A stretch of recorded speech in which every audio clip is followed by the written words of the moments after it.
Buffet partnership limited.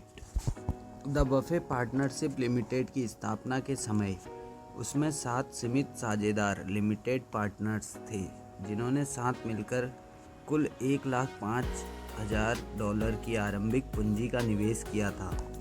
Buffet इसमें सामान्य साझेदार जनरल पार्टनर थे और उन्होंने $100 का योगदान दिया था। फर्म के सीमित साझेदारों को अपने निवेश पर सालाना 6% की दर की ब्याज और इसके ऊपर निवेश में हुए लाभ का 75% हिस्सा मिलता था। बफे का बचा हुआ 25% लाभ मिलता था, परंतु बफे इसी से संतुष्ट नहीं थे। उन्होंने अपने साझेदारों को बताया कि डाउ जोन्स इंडस्ट्रियल एवरेज से 10% अंकों से अधिक मूल्य का औसत व्यापार करना उनका लक्ष्य था। बफे ने अपने साझेदारों को वचन दिया कि निवेश के लिए चुने गए शेयरों का आधार उनका निहित मूल्य होगा, न कि उनकी लोकप्रियता, तथा उनकी फर्म पूंजी की हानि को स्थायी रूप से न्यूनतम स्तर पर लाने का प्रयास करेगी। प्रारंभ में बफे की फर्म ने ग्राहम के मानदंडों पर खरे उतरने वाले शेयरों में ही निवेश किया। बाद में इस रणनीति के साथ साथ बफे ने विलय अंतर्पणन मर्जर एर्बिट्रेज की रणनीति भी अपनाई। विलय अंतर्पणन की राजनीति में विलय से पूर्व विलय होने वाली कंपनियों के शेयरों को पारिस्थितिक अनुसार खरीद अथवा बेचकर लाभ कमाया जाता है। बफे को इस रणनीति से बहुत लाभ हुआ और उन्होंने इसे अपनाकर लगभग जोखिम रहित लाभ कमाया। बफे की साझेदारी फर्म ने आरंभ से ही जबरदस्त लाभ कमाया। आरंभ किया पहले 5 वर्षों में 1957 से 1961, जहां डाउ सूचकांक में 75% की बढ़ोतरी हुई, वहीं बफे पार्टनरशिप लिमिटेड के व्यापार में 251%, सीमित साझेदारों के लिए 181% की वृद्धि हुई।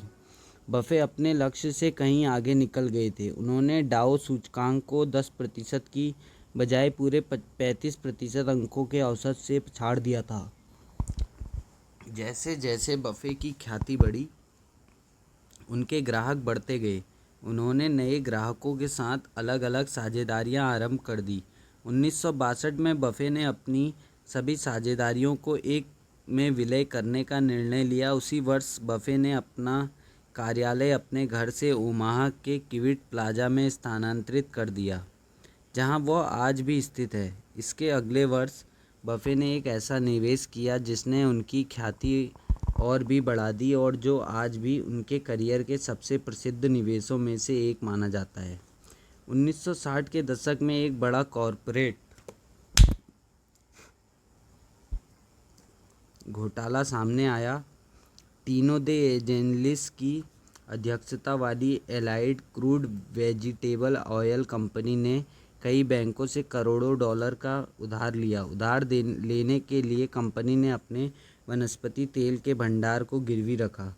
उसमें फर्जीवाड़ा यह था कि वनस्पति तेल के भंडार को यथार्थ से अधिक दिखाया गया था।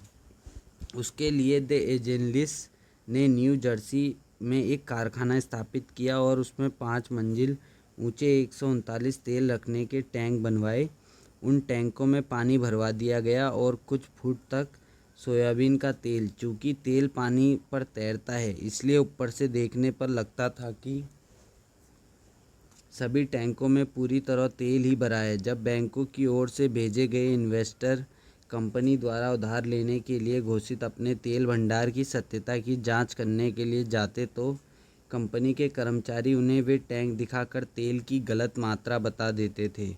जब इस घोटाले का पर्दाफाश हुआ, तब पता चला कि Bank of America, Bank Leumi, American Express तथा अन्य अंतर्राष्ट्रीय बैंकों व व्यापारिक प्रतिष्ठानों ने Allied Crude Vegetable Oil Company को कुल मिलाकर लगभग 150 मिलियन उधार दिए थे। इस घोटाले को अमेरिका में सैलेड ऑयल स्कैंडल के नाम से जाना जाता है। इसमें अमेरिकन एक्सप्रेस कंपनी को बहुत बड़ा झटका लगा था। इस घोटाले से अमेरिकन एक्सप्रेस को कुल मिलाकर 58 मिलियन का नुकसान हुआ और उसके शेयरों के दाम 50% से भी अधिक गिर गए। बेन ग्राहम से बफे ने यही सीखा था कि जब भी किसी मजबूत कंपनी के शेयर उसके निहित मूल्य से कम पर उपलब्ध हों तो मौका गंवाना नहीं चाहिए। बफे जानते थे कि अमेरिकन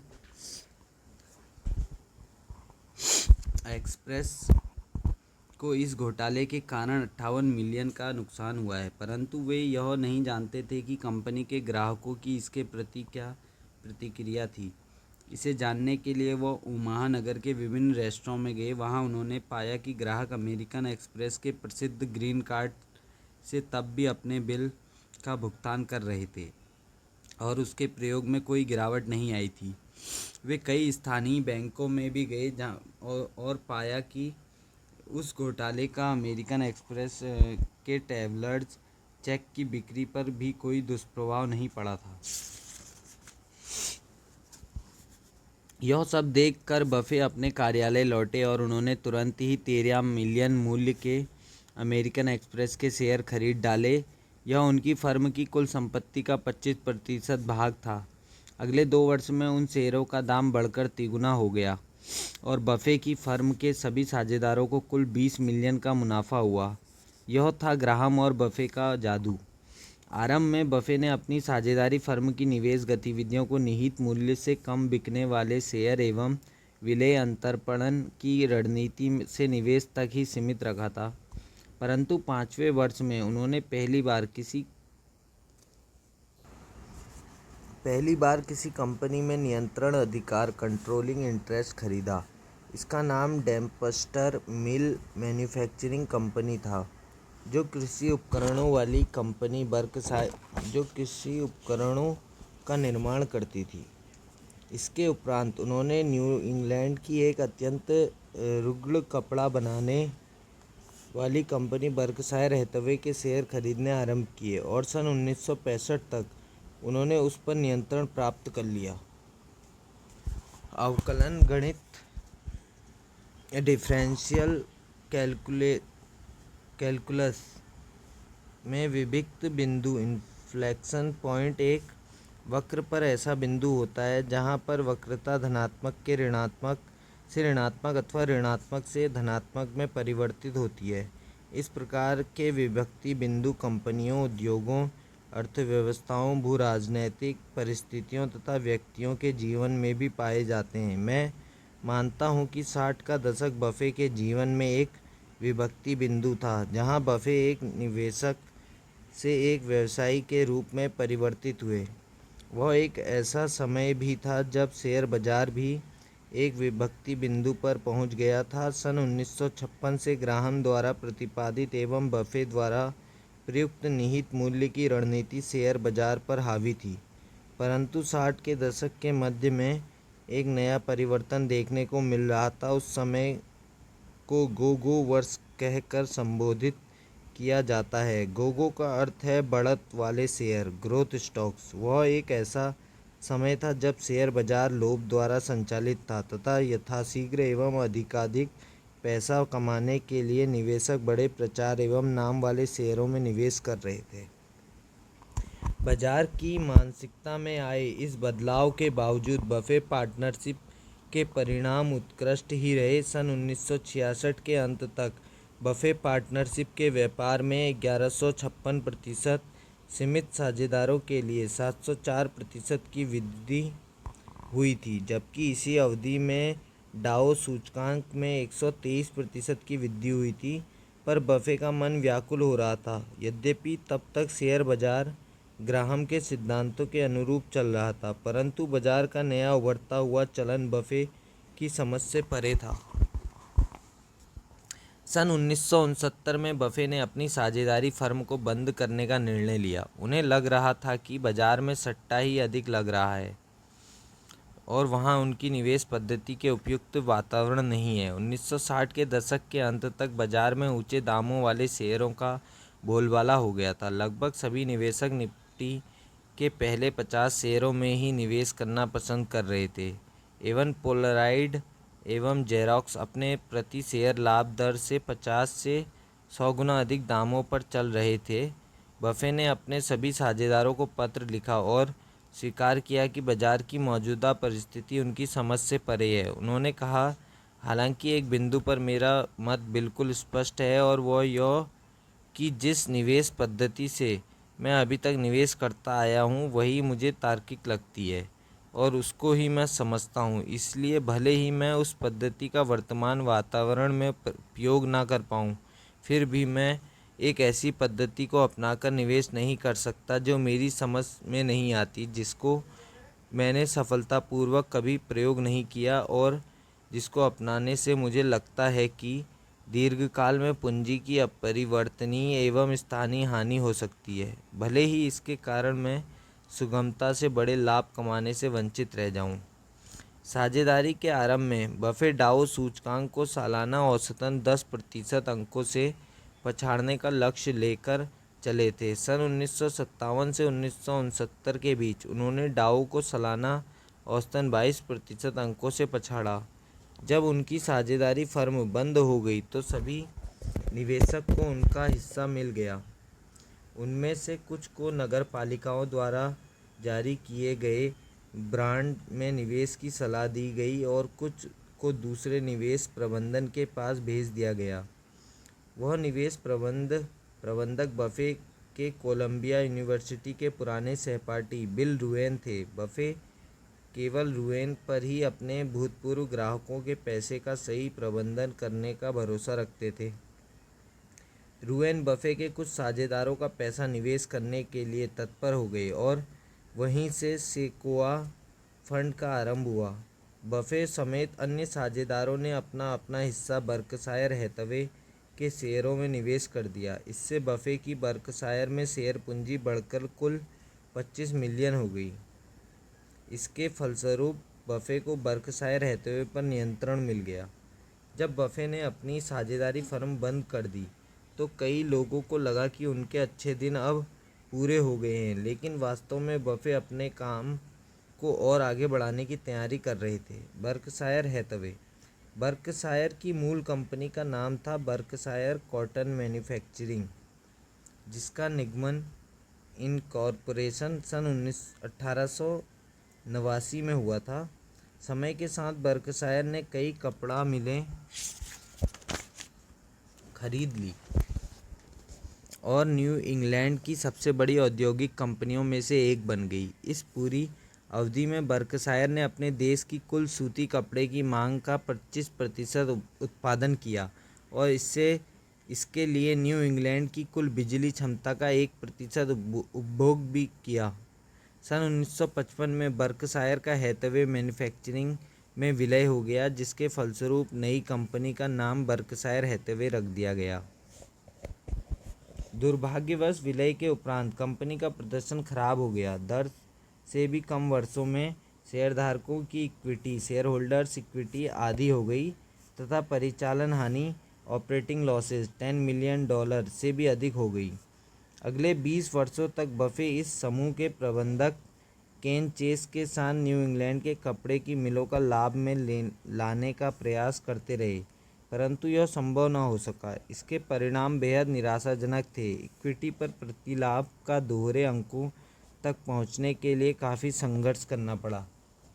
1970 के दशक में बर्कशायर हैथवे के शेयरधारक कपड़ा निर्माण उद्योग में निवेश को बरकरार रखने की तार्किकता पर प्रश्न करने लगे। बफे ने स्वीकार किया कि यह अत्यधिक कठिन कार्य था, परंतु उन्होंने कई बार इसके पीछे की अपनी सोच को अपने शेयरधारकों के समक्ष रखा और समझाने का प्रयास किया। बफे के अनुसार कपड़ा मिलें अपने अपने क्षेत्रों में रोजगार का सबसे बड़ा स्रोत थी। उनमें काम करने वाले अधिकतर कामगार अधिक आयु के थे तथा उनको नया काम सीखने अथवा मिलने में बहुत कठिनाई का सामना करना पड़ता। मिलों के प्रबंधक अपने काम को लेकर अत्यधिक गंभीर थे। मिलों की यूनियनें भी प्रबंधक से कोई अनुचित मांग नहीं कर रही थी और ना ही कार्य में कोई बाधा उत्पन्न कर रही थी तथा बफे को लगता था कि कपड़ा उद्योग से लाभ कमाया जा सकता था। फिर भी बफे ने यह स्पष्ट कर दिया था कि वे अपेक्षा करते हैं कि कंपनी का कपड़ा उत्पादन विभाग न्यूनतम लागत पर ही लाभ कमाए। बफे ने कहा, मैं अपनी कंपनी की कमाई का थोड़ा बढ़ाने के लिए औसत से कम लाभ कमाने वाले विभाग को बंद नहीं करूंगा। साथ ही मैं किसी अत्यधिक लाभ कमाने वाली कंपनी की कमाई से किसी सतत घाटे में चल रही व्यापारिक अथवा औद्योगिक गतिविधि को वित्त पोषित करने में रहने के भी विरुद्ध हूँ। मेरे पहले वाक्य से एडम स्मिथ असहमत होंगे और दूसरे वाक्य से कार्ल मार्क्स। इस विषय में मेरी सोच मध्य मार्गी है। 1980 के दशक तक बफे को समझ में आने लगा कि कपड़ा उद्योग से अधिक लाभ नहीं कमाया जा सकता। कपड़ा व्यापारिक वस्तुओं कमोडिटी की श्रेणी में आता है। इसका अर्थ यह हुआ कि एक उत्पादक के माल को उसके प्रतिद्वंदी के माल से भेद कर पाना कठिन कार्य है। कम श्रमिक लागत वाले विदेशी प्रतिद्वंदियों के कारण बर्कशायर का लाभ कम हो रहा था। इसके साथ ही बफे को समझ आया कि बाजार में बने रहने के लिए कंपनी की कपड़ा मिलों में अत्यधिक पूंजी निवेश करने की आवश्यकता पड़ेगी, परंतु उसके अनुकूल लाभ मिलने की संभावना बहुत ही कम है। बफे को एक कठिन निर्णय लेना था। यदि वह कपड़ा मिलों में पूंजी निवेश करते तो बर्कशायर के लाभ में काफ़ी कमी आ जाती, और यदि वह पुनर्निवेश नहीं करते तो बर्कशायर की कपड़ा मिलें घरेलू कपड़ा निर्माताओं के समक्ष टिक नहीं पाती। इसके अतिरिक्त विदेशी प्रतिद्वंदी कंपनियों द्वारा कम लागत पर उत्पादन का उनके पास कोई तोड़ नहीं था। बर्कशायर पुनर्निवेश करने अथवा नहीं करने से कोई फर्क नहीं पड़ने वाला था, क्योंकि सस्ते श्रमिकों के नियोजन के कारण प्रतिस्पर्धा में विदेशी कंपनियों का फ़ायदा मिलना तय था। 1980 में वार्षिक रिपोर्ट से वस्त्र उत्पादक समूह के भविष्य पर संकट का आभास होने लगा था। सदा से ही शेयरधारकों के नाम पर अध्यक्ष के पत्र में इस समूह का स्थान सबसे ऊपर होता था, पर उस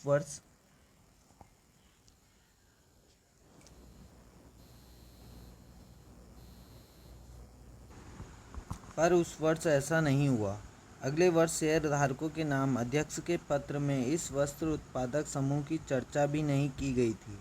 जुलाई 1985 में बफे ने इस वस्त्र उत्पादक समूह को पूर्णतया बंद कर दिया।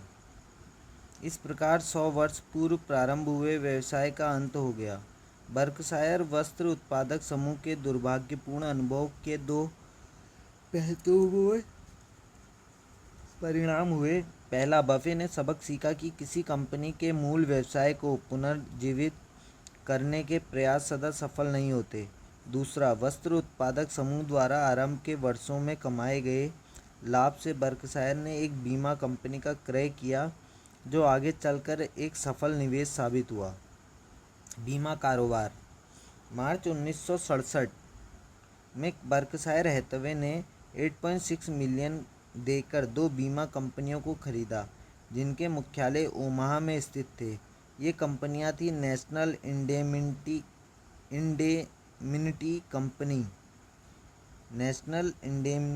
कंपनी और national fire and marine insurance company.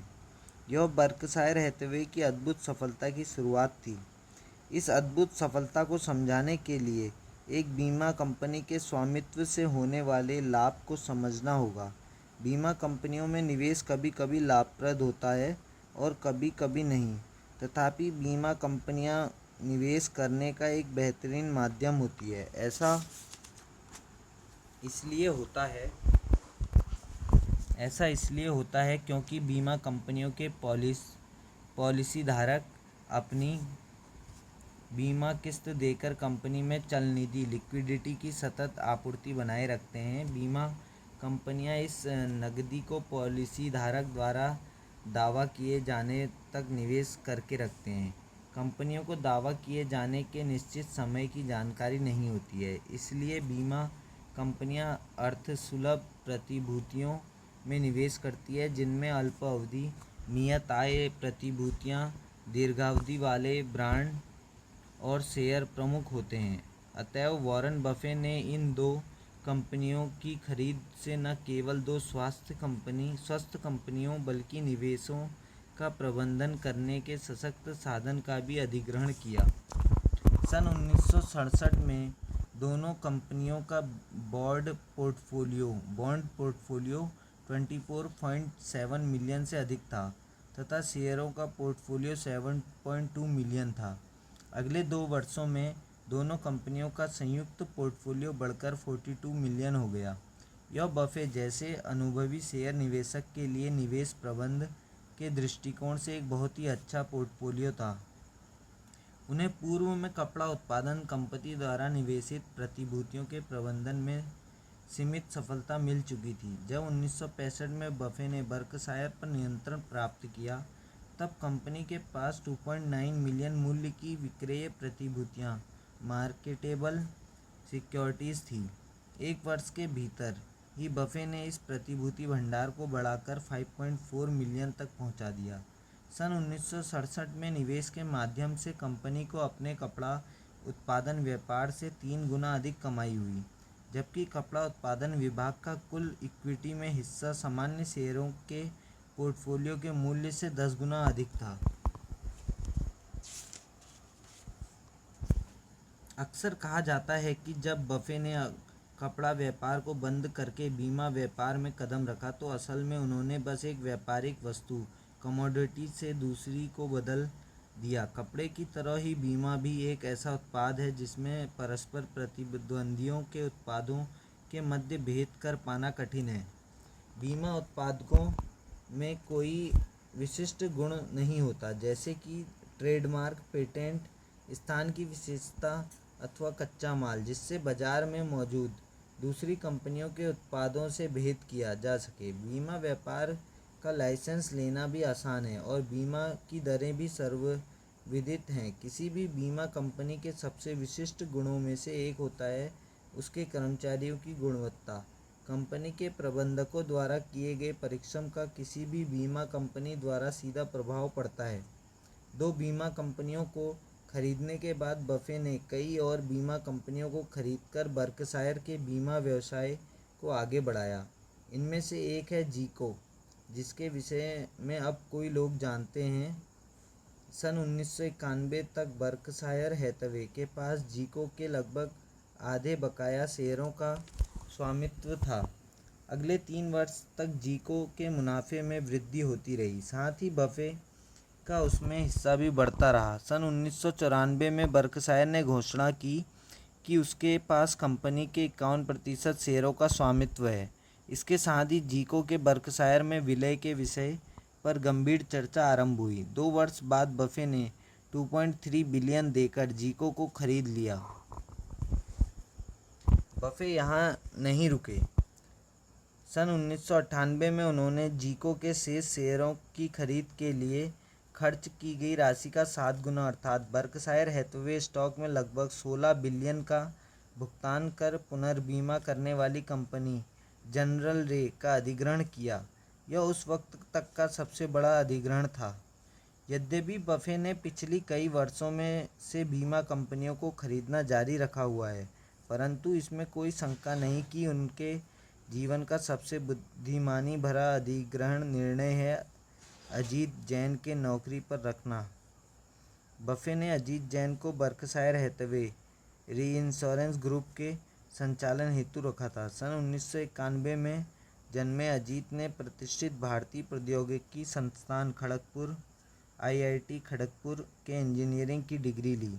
तत्पश्चात उन्होंने IBM के लिए 3 वर्षों तक कार्य करने के उपरांत हार्वर्ड यूनिवर्सिटी से MBA किया। यद्यपि अजीत को बीमा कारोबार का बिल्कुल भी अनुभव नहीं था, फिर भी बफे ने शीघ्र ही उनकी प्रतिभा को पहचान लिया।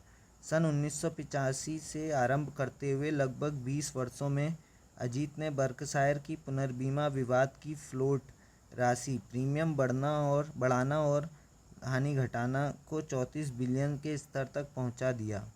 बफे कहते हैं कि अजीत ऐसे जोखिमों का भी बीमा करने का तत्पर रहते हैं जो कोई अन्य कंपनी नहीं करना चाहती अथवा उसके पास उसके लिए इतनी पूंजी नहीं होती। उनकी कार्यशैली में क्षमता, वेग, निर्णयता एवं सबसे महत्वपूर्ण गुण बुद्धिमत्ता का ऐसा समावेश है जो बीमा उद्योग में अद्वितीय है। बफे अजीत से लगभग प्रतिदिन ही चर्चा करते हैं। बफे अजीत को कितना मानते हैं, इसका अंदाज़ा 2009 की बर्कशायर की वार्षिक रिपोर्ट से मिलता है, जिसमें बफे ने लिखा था, यदि चार्ली, मैं और अजीत एक डूबती हुई नाव पर सवार हों और आपके पास केवल एक को ही बचाने का समय हो तो अजीत को ही बचाइएगा। बफे और उनकी कंपनी। वॉरेन बफे का वर्णन करना आसान नहीं है। उनका रंग रूप बेहद सामान्य है। वह आम बूढ़े दादाजी जैसे दिखते हैं, न कि उद्योग जगत के दिग्गज की तरह। बौद्धिक रूप से वह अत्यंत प्रतिभाशाली व्यक्ति हैं, पर लोगों ने उनका व्यवहार अत्यंत सहज, सरल व विनम्र है। वह सरल, सहज, निष्कपट और ईमानदार हैं। वह विनोद प्रिय और विशिष्ट एवं सामान्य दोनों प्रकार के समाज के लोगों के अनुरूप हास्य विनोद कर लेते हैं। वे बुद्धिमत्ता एवं तार्किकता का सम्मान एवं मूर्खता से घृणा करते हैं। वे सरलता को अपनाते हैं और जटिलता से दूर रहने का प्रयास करते हैं।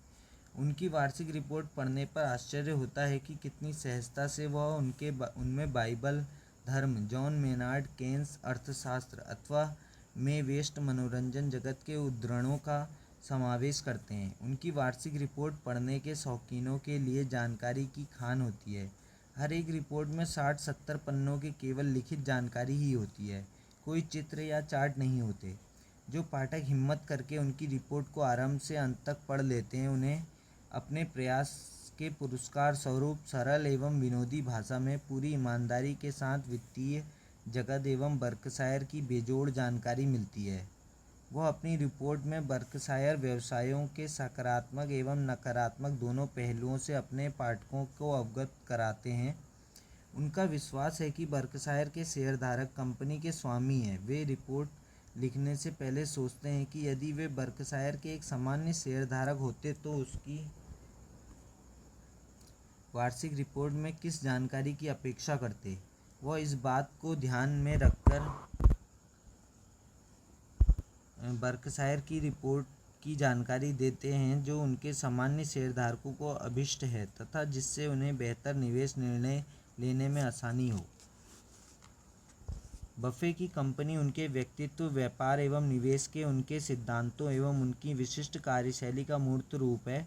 बर्कशायर हैथवे एक बड़ा औद्योगिक समूह है, पर जटिल नहीं है। इसके केवल 2 ही अंग हैं, एवं एक उसका व्यावसायिक अंग और दूसरा उसके स्वामित्व वाले शेयरों का पोर्टफोलियो। बर्कशायर के बीमा एवं गैर बीमा व्यवसायों की कमाई से इस सबक वित्त पोषण होता है। इसका प्रबंधन ढांचा भी जटिल नहीं है। पूरी प्रक्रिया बफे के जीवन को सरल एवं सहज दृष्टि से देखने के स्वभाव में ओतप्रोत है। वर्तमान में बर्कशायर हैथवे 3 बड़े समूहों से बटा हुआ है। पहला है उसका बीमा व्यवसाय, दूसरा समूह का अंग है उसके अधिक पूंजी निवेश वाले विनियमित व्यवसाय, जिसमें मिड अमेरिकन एनर्जी तथा रेलमार्ग की कंपनी बर्लिंगटन नॉर्दर्न सेंटा फे शामिल हैं, तथा विनिर्माण, सेवा एवं खुदरा व्यापार तीसरा अंक है, जिसमें लॉलीपॉप से लेकर हवाई जहाज़ बनाने तक की कंपनियां शामिल हैं। सामूहिक रूप से इन तीनों समूहों ने सन 1988 में एक व्यवसायी के तौर पर बफे द्वारा अर्जित 399 मिलियन की तुलना में सन 2012 में बर्कशायर हैथवे के लिए 10.8 बिलियन की कमाई की।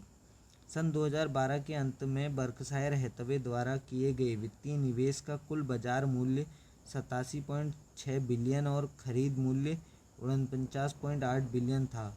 25 वर्ष पूर्व सन 1988 में यही आंकड़े 3 बिलियन तथा 1.3 बिलियन थे।